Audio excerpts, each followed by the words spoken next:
Kind enough to address our forum.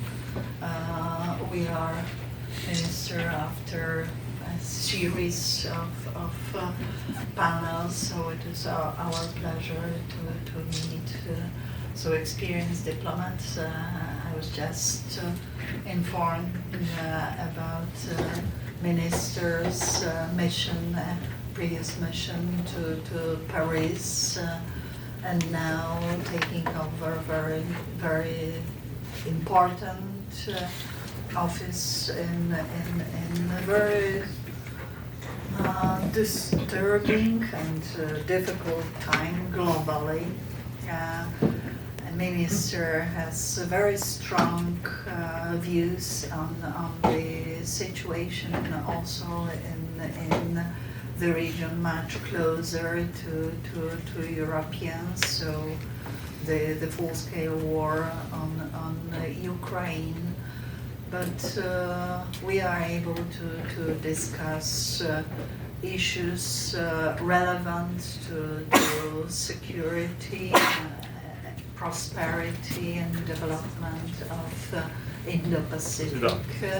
And here, security of Taiwan is one of the key issues. All of us are very much aware of tensions in the region, and we think that experience developed in Taiwan are of utmost importance to stability of not only the region but of whole world nowadays. So, Minister, once more, warm welcome, and the floor is yours.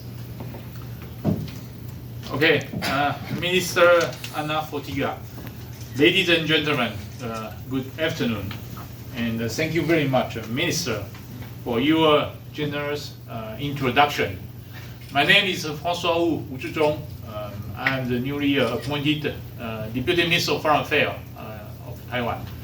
I used to be, as Minister just mentioned, I used to be the Ambassador of Taiwan in France for 6 years. I went to France in 2018, and I came back just 1 month ago. I'm very happy to be here to share some of my experience in France, and also to talk about the new, it's not the new, but the Taiwanese foreign affairs policy. So, the Free Nation Post-Russia Forum is a major event on security and defense policy. It is a great honor for me to be here in my capacity as Taiwan's Deputy Minister of Foreign Affairs. Russia war with Ukraine is entering its third winter. At the same time, another conflict is raging in Gaza. As a peace-loving democracy, Taiwan hopes that stability can be restored to both Europe and the Middle East.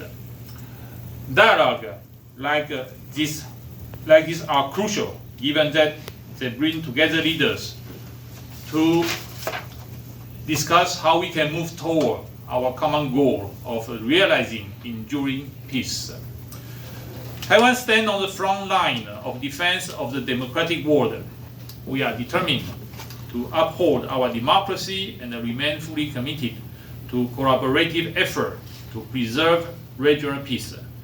Doing all we can to bolster our own democracy will give us the strength to avert the growing threat of authoritarianism.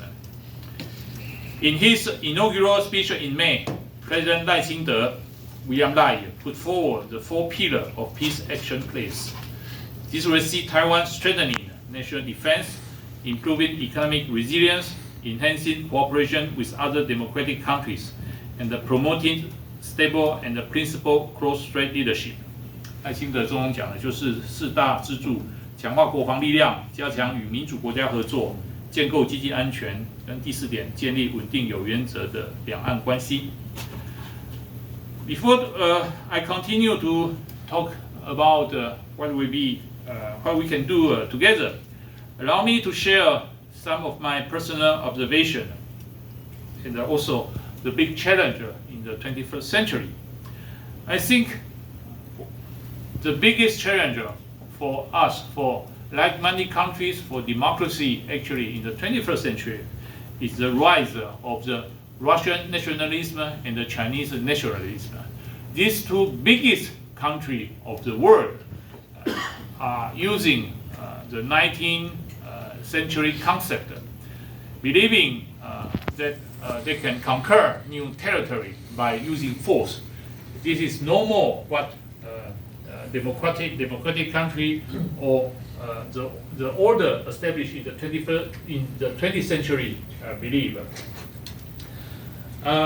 Just let us let me take 3 examples. In 2015, just about 9 years ago, the president of China, Xi Jinping, when he met at that time the president of the US, Obama, he said in a public commitment that China will not militarize the South China Sea. And you see what happened today. You can find it in your research in Google.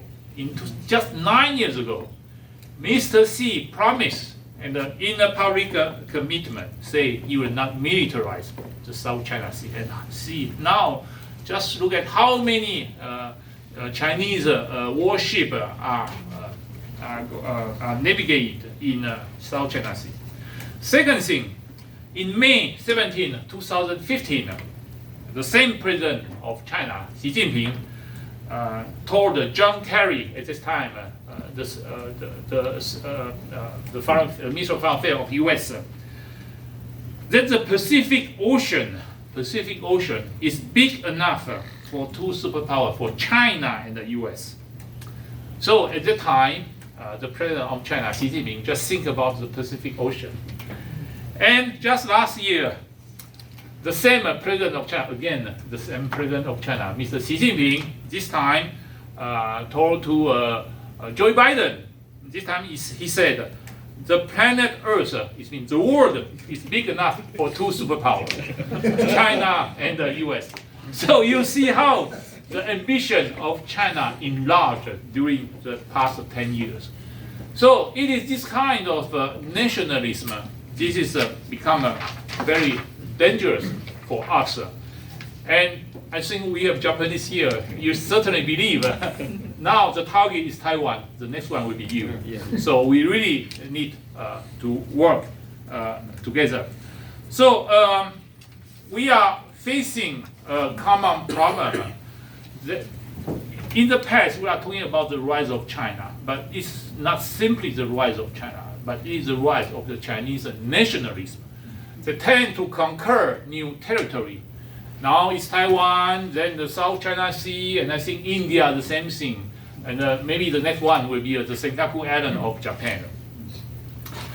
Our President Lai, William Lai, just mentioned, I believe 1 or 2 weeks ago, to say that the objective of China to conquer Taiwan is not a question of the Chinese history. If China thinks so much about their history, they should think about the territory they lost in the profit of Russia in the 19th century. You should know in the 19th century, because of a lot of international treaty, because at that time China was weak, they lost more than 1,500,000 kilometers of territory in the profit of Russia. It is 40 times the territory of Taiwan. So China